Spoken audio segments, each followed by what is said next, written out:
One Piece chapter 1150, it is titled Domi Reversi, and the cover page, it is still continuing with Yamato's pilgrimage. Yasui's sword is finally laid to rest at Emma Shrine in Hakuma, and also Yamato's pilgrimage that is complete. Is this the end of the cover page involving Yamato? I'm not entirely sure, but it does say complete, so hey.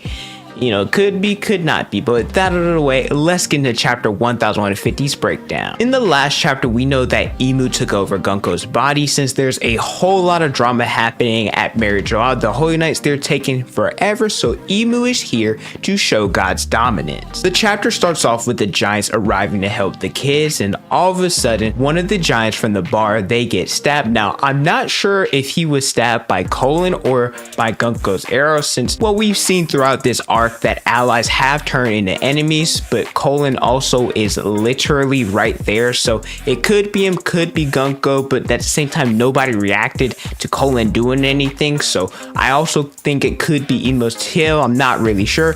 Nevertheless, Imu, with all this commotion, is like, all right, enough is enough. Silence. Turn into Paul Atreides. Silence! And all of a sudden, just conquerors galore, knocks out both the kids and the adults. Makes sense for Imu, who is the current king of the world and potentially the final villain in this series, for them to have conquerors. I know that there's a debate that's constantly going on that there are too many conquerors in this series, especially with more characters being revealed to have conquerors in the most recent arcs. Two things I could say that kind of combats this is, number one, there are only a total of 24 confirmed conquerors users in this series, and only 18 of them are alive. And for the math, we're going to use Earth's population of 8 billion. One Piece probably has a lot more people, but if you take the percentage of the 18 that is alive, that is less than 1% of individuals that are in the One Piece verse that have conquerors. And the only reason why it looks like we have a lot more is because we're in the new world where there's different pirates and different characters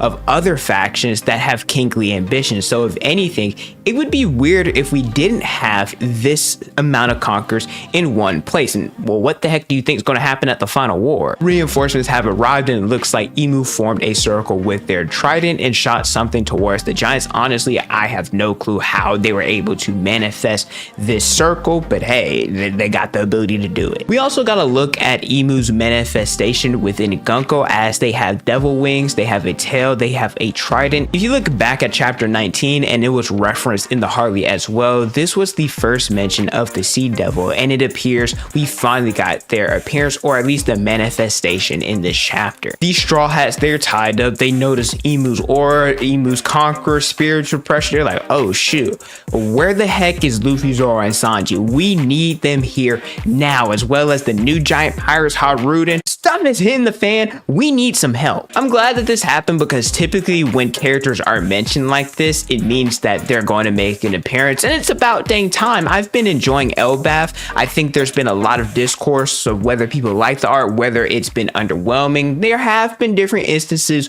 where it's been slow, but this is needed. You need to get these strong characters out the picture so that Oda can paint the picture for all the suspense that's happening, especially when Shamrock left. I know I was one of the people like, well, what the heck is going to happen? When someone of that stature leaves, you don't really know who's going to be the final boss or who's going to be the villains of the arc, and so Oda had to get them out the paint so that Imu could make this grand war that's going to happen. And well, Luffy and the rest of them, they got some work to put in. So the monster trio, the new giant pirates, Gaban, Loki, all of them, which are the strongest of Elbaph, they are all in the underworld, and now it's time, probably in the next chapter. Oda probably did this strategically so we can have that break for them to return to the story. Jinbei, boy, have you been disappointing. How is Robin the one that's struggling and you're telling her, no, don't struggle, Jinbei?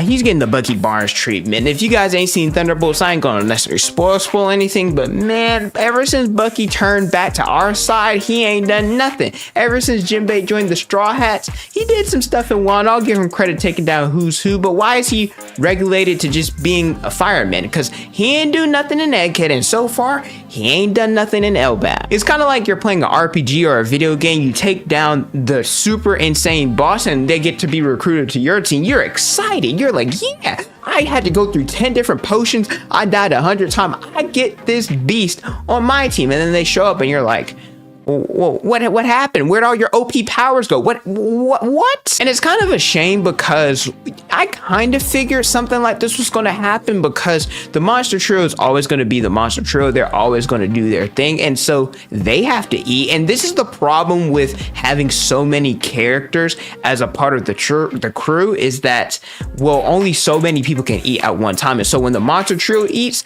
that means Jinbei unfortunately is going to get the leftovers. Getting back to the situation, we know that Elbaph has been without a king ever since King Harold was killed by Loki, and it's safe to assume that what's happening now happened back then, which I'll talk about a little bit later. And so Emu decides that having a king here would be important because it would allow Emu to control any and everything that is happening at Elbaph. We know how important the giants are to the final war, so Emu having a king that is directly under their command, oh, that is a freaking blessing. Emu decides that Dory and Brogy, they are going to be the new kings of Elbaph. I love Brogy here because he's like, hey, I don't know what you're talking about, but you're a god knight, right? Like, he's grabbing her or grabbing Emu's like, yeah, I gotta take it down. All right, I don't know what you're talking about being a king. I don't care about that type of stuff. You just gotta be defeated. While in Brogy's grasp, it's their mission that the giants, they're going to cut off Jarul's head and they're going to announce that they are the new kings of Elbaph. Emu also summoned a grimoire here. We can assume Emu, I guess, has the ability to summon things. I wonder if Emu can summon anything or if there's some form of limitation. Is it more like Luffy where imagination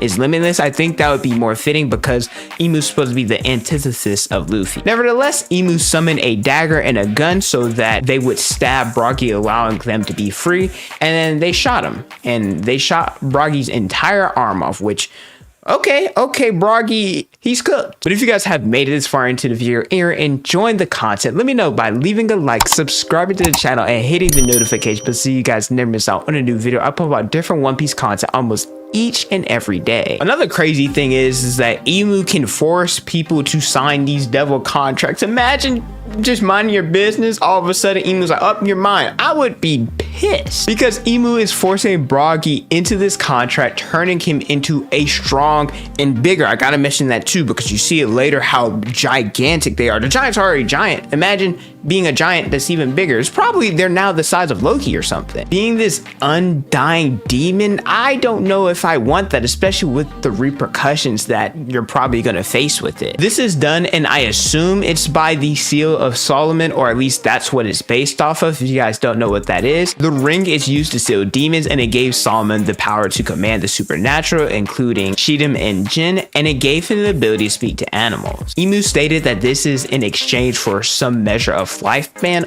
What the heck does that mean? Because if you have an undying body, then how are you giving up some lifespan? Does this mean your soul, that Emu is now in control of your soul? Because when Emu appeared to terminate Saturn's contract, he died. It also made me think of Big Mom's soul pocus, like that's something there, as well as we see like the eyes similar to Big Mom whenever she's using her ability. And so thinking about the lifespan, maybe whenever Emu releases the contract, you all of a sudden jump forward to the proper age that you would be, which would make a lot of sense as to why Saturn aged so much and died since, well, who knows how long he's been alive. It's been at least since they fought the original Joy Boy, Nika, all that fun jazz. Emu transforms Brogy using Domi Reversi, which is Latin that translates to returning home. Does that mean that everyone has this other side to them and they're returning back to their original state? It's also safe to assume that this is at least similar to a type of contract that Emu made with the Gorosei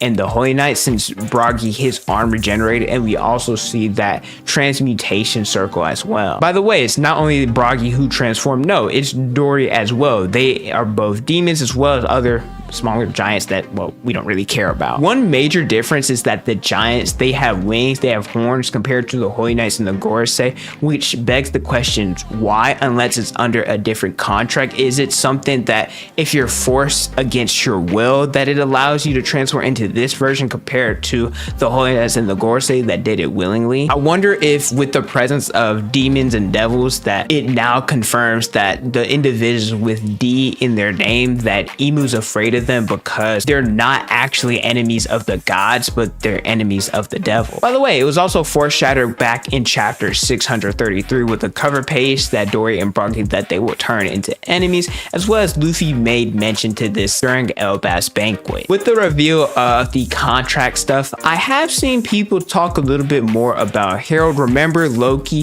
He killed him and everyone thought it was in cold blood except for Jarul. Looking back at the flashback and just some images of Harold, he had a cloak that had horns, and a lot of people are saying this is the way that Oda foreshadowed the demon wings, alright, that this event happened before. I could see it. But we end the chapter with another double spread that kind of mirrored whenever Cunningham first used his monsters, but now it also has these souped up giants that are under Imu's control. And like I said, they are stronger, they're bigger, you just see them compared to other giants, they are gonna be a problem. And so with this reveal and everything that's happening with Imu now being their conquerors, I find it really hard to believe that Luffy's group, that they don't notice something that's going on. So who's going to fight who? Luffy versus Imu is obvious, right? There's not really much we got to spend on that. I do wonder how Luffy's going to face against Imu, because clearly Imu has more control over their powers compared to Luffy. Gear 5 is broken, but it also has a time limit. Personally, I would love for this to happen, but I want to see Zoro and Sanji go against Dory and Brogy because,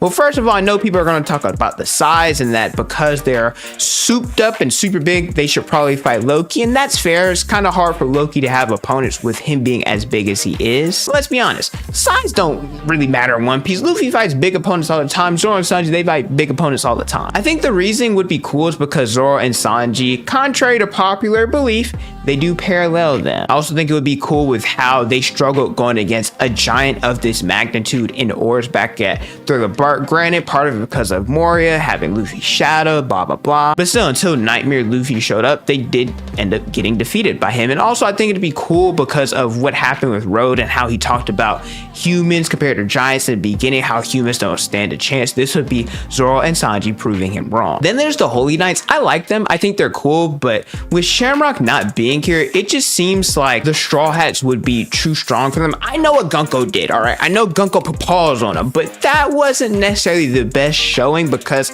it wasn't the best environment for the Straw Hats to really let loose. They were on a ship, right? I know the ship is giant size, but it ain't that big. With the Holy Knights, I am a firm believer that Zoro is going to be the one to defeat Shamrock, since I personally think, at least now since we got the introduction of Shamrock, that Zoro is never going to have a chance to fight Shanks because Shanks isn't going to be evil. And so since people want to see Zoro versus Shanks swordsman who was able to rival Mihawk, and you could probably make the argument that Shanks and Shamrock are somewhat equivalent, I think that this would be Oda's way of giving us that Zoro versus Shanks fight that we've all wanted, except for it'll be Shamrock because they're twins. With Gaban being weakened, I think that this is going to be a way to allow him to fight Summers more fairly, because we know he dominated whenever they had their first interaction, but I think he'll end up coming back, and this will be because nobody else aside from probably Zoro, who, like I said, he's got other stuff to handle, could probably be a good matchup for Summers. And so I think Gaban would definitely be,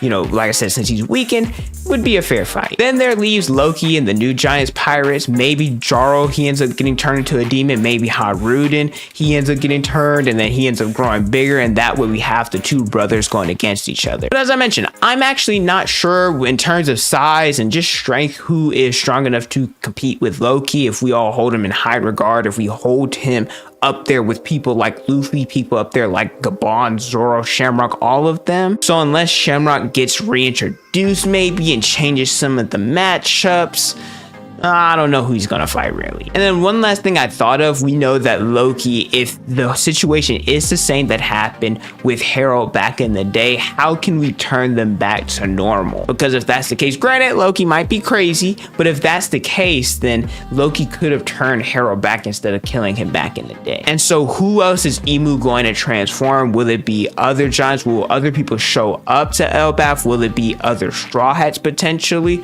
That would be kind of interesting. But that's it for chapter 1150. Let me know how you guys feel about it in the comment section below. Thank you guys so much for watching. Don't forget to like, comment, and subscribe. Hit the notification bell so you guys never miss out on a new video. Follow me on Instagram, Twitter, and TikTok is on the screen and in the description below. Thank you guys so much for watching, and don't forget to unleash your potential.